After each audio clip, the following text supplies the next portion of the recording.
we just need to work on it.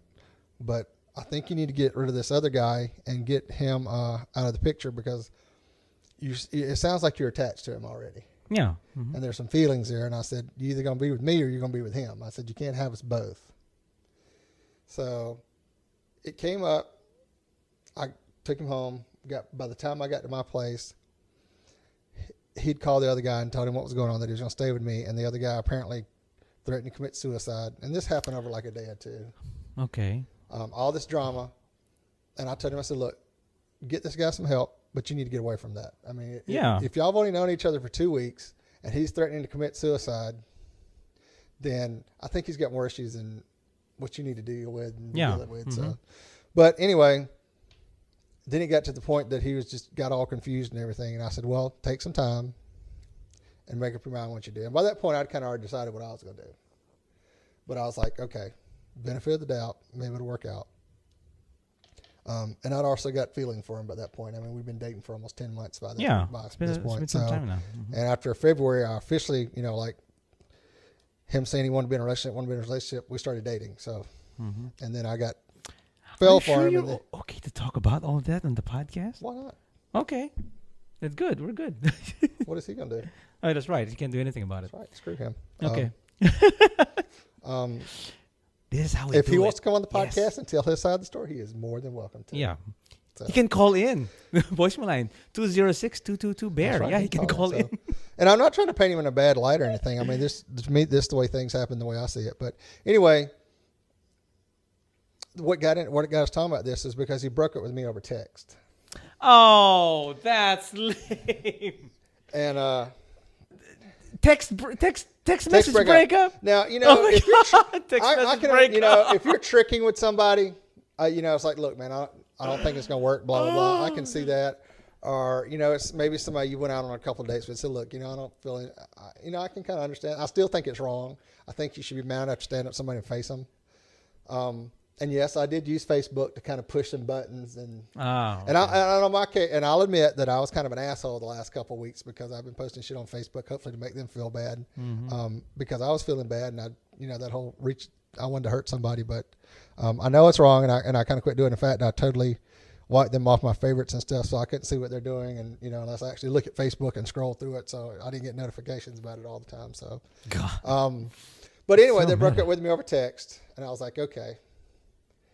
And I was okay with it for a week. It was kind of hurtful at first. And then, and I guess the next week it sank in that he'd come to get his stuff from the house because he'd had a bunch of his stuff at the house where he'd been staying there for the summer and didn't want to take all his crap back to his mom's house for school because, she didn't want to know, he didn't want her to find out she was gay and all that kind of stuff. So, well, I told him what time I was going to get off work and I wanted to see him. So, because I wanted to say bye to him, and be nice about it. Well, he got to my apartment before I got off work. The guy that he left me for, he's dating him. He chose him as dating him, and he brought him to the apartment. Oh, okay. And I was like, I don't want him in my house. He That's will not set a good foot idea. one in my house. So, but anyway, he got all his stuff, left keys when I, was gone. And it's just, and I guess, is it, did you feel like you wanted to hurt somebody when you broke up with your ex? Did you want to lash out at people and hurt them back? And I think that's a common feeling. Not with me. Not with me. I mean, not, I didn't feel that way. Because when John and I broke up, I mean, I was devastated. I mean, I could always consider John the love of my life. Mm-hmm. And I thought that love would get us through anything. And, and now I've realized that don't mean shit anymore. But, it was one of those things that I was hurt and I wanted to hurt them. And it was kind of hard to be like, you don't want to hurt them. You don't want to hurt the feelings, but it was just like, I had all these thoughts. You know what? I'm going to call his mom, tell her he's gay. Let him deal with that. I know. You don't do that. I know, I'm just saying you don't do that. You don't I started to do all this other shit, but I was just like, what does that do? That doesn't do anything good for me. No, not at all. Other than making me feel better for about 5 minutes, and then I feel guilty about it the rest of my life. Yeah. So, but I mean, it's just the whole thing that somebody breaks up with you on a you just text do message. That. I mean, I know he didn't have a car, all this other stuff, but he could have called and said, look, we need to talk. And I went and met him. We'd talked and been done with it. Okay. And I just think it's shitty that he broke up. But I did use Facebook to push keys. So I did post stuff on Facebook because I was tired of fucking around with it, honestly. And Facebook. Use for everything. And then I quit posting. And then I realized I need to quit posting shit on Facebook to try to make him feel bad or whatever because all my friends are like, are you okay? Are you okay? Are you okay?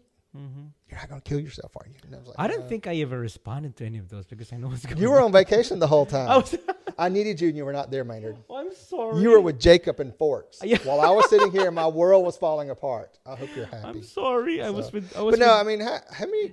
with And I know, and I knew going into the relationship that it probably wasn't going to work out because they were too young. Mm-hmm. I did everything that I said I shouldn't do, and I did it. So, but I mean, I think it's crappy for me to break up with you over a text like that, especially when you're when you're going through all this stuff and you felt like there was more there than I guess what actually was now. So, but what's your reactions to this? I mean, call us in, give us some of your breakup stories or some of the crazy stuff that's happened to you. You know, did you break up on Jerry Springer? Did you come out to your wife and break up with her on Jerry Springer and then let her meet your boyfriend, or because there's some crazy stuff. And one of our listeners, when we were talking about this a couple of weeks ago, we said, hey, we're going to be talking about dating and breaking up and some breakup stories. So we got a voicemail. We got a voicemail here right now. We're going to play it for you guys. And I'd like to thank Deej for sending us out. Yeah, Deej. Thank you. Hey, Nard. This is Deej. Hey, Deej. It's spelled D like disco, E-E-J, Deej. And I just want to leave my worst breakup story. It happened New Year's Eve, 1984, which I will never forget. My first long-term relationship. We were about to go to a New Year's Eve party, but I could tell something was wrong. And long story short, he told me that he was seeing someone else and that he was leaving me. And so he broke up with me on New Year's Eve. And I said, well, I'm still going to the party. And I think it was like his work party, so he had to go. And I went, and of course it was awkward the whole time. I'd be a bitch like that too. I'm going to the party, bitch. Yeah. So, but it was like, it took me a year to get over that relationship, and we were only together a year and a half. But I just remember crying every day, thinking about him every day. Poor Deej. What was Fatal Attraction? That movie rang home. I didn't boil any rabbits, but I remember like just following him to see what him and his new boyfriend were doing. It was awful. That was like the worst year of my life, or one of the worst. But so that was the bad breakup New Year's Eve, and it was like, of course, it's on a day you will never forget. Eve. All right, bye. All right, thank you. And if you want to call me back. Oh wait, boys, his email. No, he's not his email, but this phone number. Oh yeah, we don't want to place that. But thank you, Deej. Thank you, sir, for leaving a voice message. And I feel sorry for you. Yeah, it's really sad. It's New Year's I know. Eve. If you're going to break up with your boyfriend, partner, whatever, do it face to face. Face to face. Don't do it around the holidays. Be a man. Be a man. Be a gay. I mean, look at it this way. If you break up with them on a holiday, you're stuck with them. There's gifts. There's all this other crap you have to deal with. When my parents broke up and separated, it was right about November, Christmas time.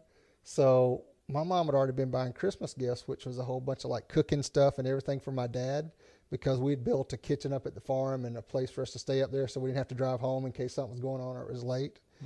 And she'd already bought all this stuff. Well, then they separated, and that's what he gets for Christmas is all these dishes and stuff. So it was not a good Christmas at my house that year. Okay. So, Oh, you know what? I have a very bad one. You can take it up now. Oh. My girlfriend. I broke up with my girlfriend on her birthday. That's wrong, man. I know. Mary said no more sushi. Oh my God. We were at Wendy's even. We were in Wendy's. We were young then. I think I was in college back then, yeah. And yeah, I broke up on her birthday. But then we went back together again because we kind of realized it's kind of awkward because she was crying.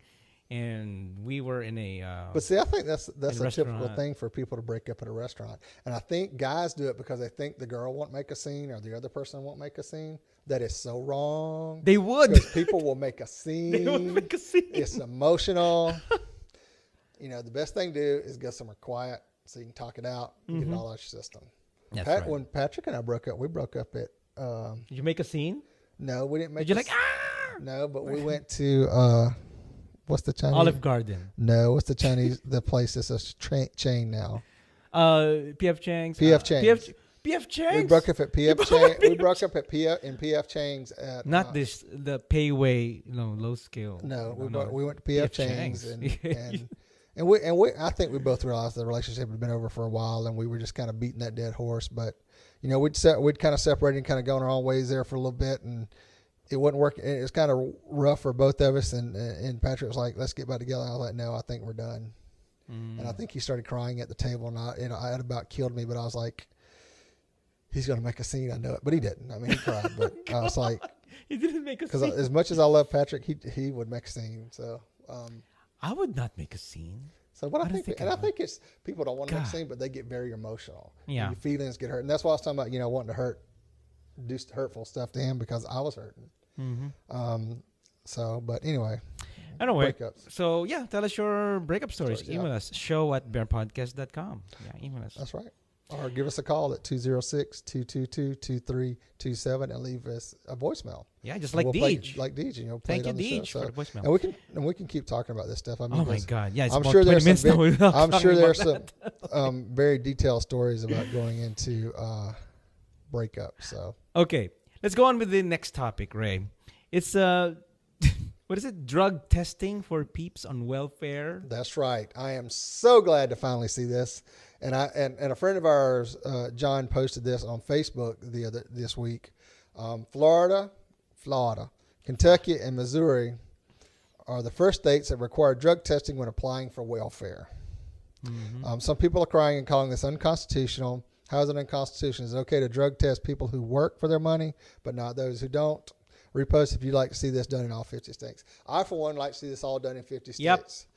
50 states, please. And the whole deal of this is if you apply for welfare, you have to have a drug test. That's right. You have to pay for the drug test up front,